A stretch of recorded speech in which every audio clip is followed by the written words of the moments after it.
Muy bien, Salmo 69. Y seguimos con las oraciones para tiempos de angustia. Casi ha sido el tema de los salmos que hemos estado estudiando. Oración en tiempos de angustia. Salmo 69. Y dice: al músico principal sobre lirios. Salmo de David. Y hemos estado viendo en algunos salmos que está esta frase sobre lirios, y que muy probablemente se refiere al tono de esta canción. O sea, que se tenía que tocar en el tono de esta melodía llamada lirios. Y comienza diciendo: sálvame, oh Dios, porque las aguas han entrado hasta el alma. Estoy hundido en cieno profundo, donde no puedo hacer pie. He venido a abismos de aguas, y la corriente me ha anegado. ¿Te has sentido así en alguna ocasión de que no tocas el piso? De que te sientes así como que estás hundiéndote y no tocas piso y no tocas. Y es lo que está experimentando aquí David. Dice: cansado estoy de llamar, mi garganta se ha enronquecido, han desfallecido mis ojos esperando a mi Dios. Aquí expresa su desesperación de estar clamando, prácticamente gritándole a Dios, y no hay respuesta. Y dice, verso 4: se han aumentado más que los cabellos de mi cabeza los que me aborrecen sin causa. Se han aumentado más que los cabellos de mi cabeza los que me aborrecen sin causa. Se han hecho poderosos mis enemigos, los que me destruyen sin tener por qué. ¿Y he de pagar lo que no robé? Esta es la pregunta de David. ¿He de pagar lo que no robé? Y yo creo que no hay nada peor que esto que estaba. Una de las cosas peores que podemos padecer es lo que estaba viviendo David, que pues lo andaban persiguiendo, lo estaban pues tratando de matar.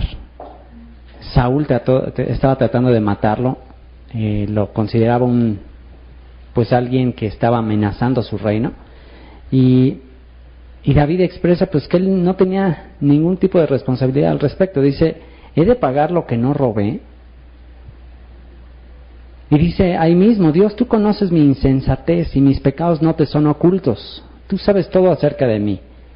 No sean avergonzados por causa mía los que en ti confían, oh Señor, Dios de los ejércitos. No sean confundidos por mí los que te buscan, oh Dios de Israel. Y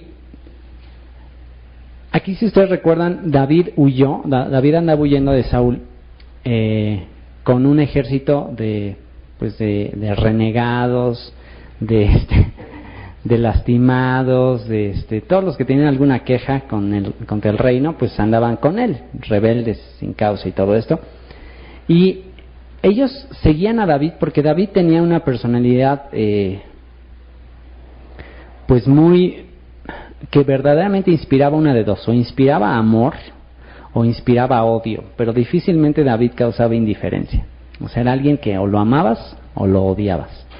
Pero David tenía fama de ser alguien conforme al corazón de Dios, alguien que amaba a Dios con todo su corazón. Si ustedes se acuerdan, cuando él danzaba, por ejemplo, pues lo hacía así abiertamente. O sea, él manifestaba mucho su amor por Dios, su fe. En una ocasión hasta su esposa Mical lo menospreció porque abiertamente estaba bailando y pues se quitó sus ropas reales y pues no guardó la compostura real. Entonces hasta su esposa Mical, la hija de Saúl, lo menospreció por eso. Y mucha gente sabía que él era alguien que que amaba con todo su corazón a Dios. Ahora, él aquí lo que está pidiendo, y es una de las situaciones complicadas, cuando, por ejemplo, alguien que ama mucho a Dios o alguien que está en una posición de liderazgo que supuestamente pues debería estar bien su vida, imagínense qué clase de testimonio él hablándole a a los de su ejército acerca de la protección de Dios, del amor de Dios, de que pues Dios siempre te va a guardar y todo, y te ven siendo perseguido, te ven siendo, pues que están hablando cosas malas acerca de ti. Entonces, eso puede hacer que en un momento dado las personas empiecen a creerlo. O sea, puede ser que las personas empiecen a creer, oye, pues se me hace que Dios lo está castigando. A lo mejor no está haciendo la voluntad de Dios, porque ve cómo le está yendo. Entonces, lo que David está orando es, Señor, que no por mi causa sean avergonzados los que en ti confían. No sean confundidos por mí los que te buscan. Porque igual, o sea, muchos pueden estar buscando a Dios, pero ven a este hombre que le está yendo como en feria y que están hablando mal de él y todo eso, pues entonces empiezan a estar confundidos, ¿no? Y esa es la petición de David. No sean confundidos por mí los que te buscan, oh Dios de Israel. Porque por amor de ti he sufrido afrenta. Por amor de ti he sufrido afrenta. Ofensas. Confusión ha cubierto mi rostro. Por amor de ti he sufrido afrenta allí. Y él pudo haber dicho y puede decir ahí que es bienaventurado, porque es justamente lo que Jesús dijo. Bienaventurados, dichosos, cuando por causa mía les persigan, les maldigan, digan toda clase de mal contra ustedes, mintiendo. Gócense y alégrense, porque grande es su galardón en el cielo. Así que es un motivo de alegría el que por nuestro amor a Él suframos. Es un motivo de gran alegría, porque grande es nuestra recompensa. Porque Dios honra a quienes le honran. Y cuando tú estás dispuesto a lo que sea, cuando tú estás dispuesto a renunciar a lo que sea por amor a Él, entonces verdaderamente tu recompensa va a ser grande. Y dice en el verso 8, y este verso 8 tiene una implicación profética también hacia Jesús. Dice, extraño he sido para mis hermanos. Extraño he sido para mis hermanos y desconocido para los hijos de mi madre. Pues obviamente que a mucha gente no le convenía estar del lado de David, porque él era el perseguido, él era el rebelde. Entonces a la mayoría de la gente no le convenía estar del lado de David, le convenía estar del lado de Saúl, porque Saúl era el rey. Su vida y pues muy probablemente su economía estaba dependiendo de Saúl, porque pues Saúl era el rey, era el que estaba en control. Entonces llegó el momento en que pues mucha gente le dio la espalda a David. Y este verso también tiene una implicación profética con respecto a Jesús. ¿Se acuerdan que pues llegó un momento en que lo desconocieron? Fue desconocido, lo renegaron acerca de él, y se cumplió el símbolo profético también de José el soñador, que fue desconocido de sus hermanos. ¿Se acuerdan que cuando José se presenta a sus hermanos la primera vez, lo ven y no lo reconocieron? Porque ya estaba, pues ya tenía una apariencia totalmente egipcia, ya le habían cambiado el nombre, ya era un egipcio, era un gobernante egipcio. Entonces cuando llegan sus hermanos hebreos y hablan con él, todavía José hasta hizo más la finta, porque tomó un traductor, y él hablaba en egipcio, y entonces pues los hermanos ni se imaginaban que era José. Entonces y eso tiene que ver también con lo que sucedería con Jesús. En la primera, cuando viene él por primera vez, a pesar de que él es el Mesías profetizado en las Escrituras, sus hermanos no reconocen que él es el Mesías. No lo reconocen. Llega un momento en que Jesús les empieza a preguntar, ¿quién dice la gente que soy yo? Y no, pues unos dicen que eres un profeta, otros dicen que eres Isaías, Jeremías, alguno de los profetas. Y les dice, ¿y ustedes quién dicen que soy yo? Y en ese momento Pedro es el que lo reconoce. Y Pedro es el que dice, tú eres el Mesías, el Hijo del Dios Altísimo. Y entonces le dice, bueno, esto no te lo reveló carne ni sangre, esto no lo supiste porque seas muy listo, sino esto te lo reveló el Espíritu de Dios. Esto te lo reveló mi Padre que está en los cielos. Así que podemos ver que el que reconozcamos quién es Jesús es por obra del Espíritu Santo. Solamente Él es quien nos puede revelar quién es. Y a pesar de que a José no lo reconocen cuando lo ven por primera vez en Egipto, en la segunda vez que lo ven, ahí sí es cuando él ya se mete, llora, y ya se quita todo el atuendo egipcio que traía, y les empieza a hablar en hebreo. Imagínense qué habrán sentido los hermanos cuando se empieza a quitar todo el ropaje real y les habla en hebreo y les dice: yo soy a quien ustedes vendieron. Casi se desmayan ahí los pobres. Y sería justamente lo que pasaría con Jesús y lo que ha de pasar con Jesús cuando Él regrese por segunda vez.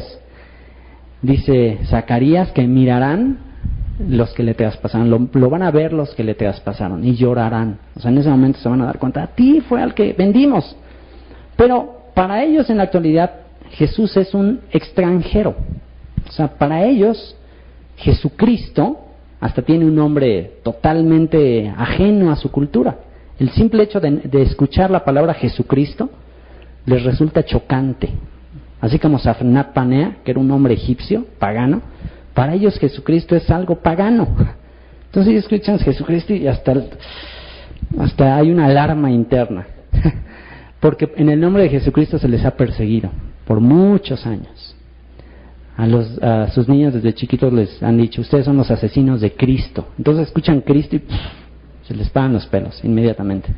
Entonces no lo reconocen porque para ellos Jesús es un gentil, es un pagano. Entonces no lo pueden reconocer como el Mesías. Y esto estaba profetizado, así tiene que ser. Llegará el momento en que, a pesar de que José estaba fuera, pues él tuvo un propósito. Él vino a hacer salvación.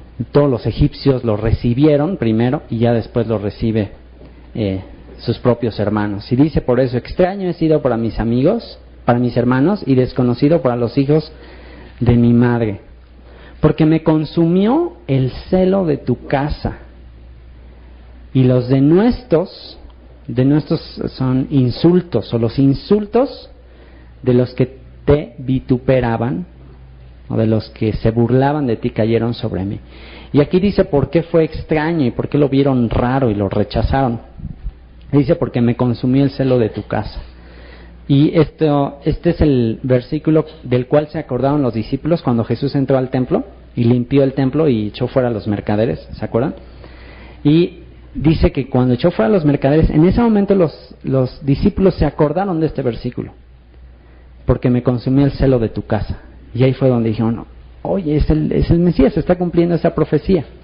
Entonces Jesús viene y trata de restaurar lo que ya se había convertido en un negocio.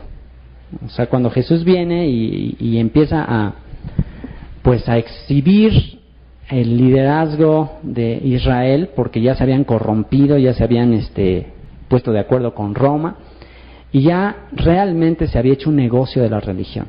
Entonces Jesús viene a restaurar las cosas, a quitar todo esto, y dice que los denuestos o los insultos de los que te vituperan, o sea, porque era una burla ya lo que se hacía de la religión. Y entonces Él mismo toma esa burla, esos insultos sobre Él mismo, y Él es rechazado. Y dice en el verso 10: lloré afligiendo con ayuno mi alma, y esto me ha sido por afrenta o por ofensa. Puse además cilicio por mi vestido y vine a hacerles por proverbio. O sea, ya empezaron a hacer burla de Él, el nazareno, el galileo. Era una burla lo que hacían de Él. Y es algo que sucedió también en el caso de David. Verso 12: hablaban contra mí los que se sentaban a la puerta. Los que se sentaban a la puerta pues eran los líderes, los gobernantes. Y dice: hablaban contra mí los que se sentaban a la puerta. Está hablando David. Los líderes, los dirigentes hablaban contra Él. Y obviamente también se cumpliría en Jesús. Los líderes, los gobernantes hablaban contra Él. O sea, cuando decían: pues confía en Dios, que le salve. A ver, que se baje de la cruz y creeremos en Él. Dice: y me saherían. Saherían significa criticar. Me criticaban o se burlaban de mí, hacían canciones los bebedores. Hasta los borrachos empezaron a hacer sus cancioncitas de burla de Él. Y esto lo vemos así a lo mejor muy lejano, pero pues si ustedes se dan cuenta a qué grado llega pues la perversión del ser humano ante alguien tan santo como Jesús. Y yo ahorita me acordé de esto. Por ejemplo, con los chistes que hay acerca de Jesús. Que unos chistes tan blasfemos. Y es una de las razones de las que yo más me avergüenzo de mi antigua vida, en la cual me jactaba de ser ateo.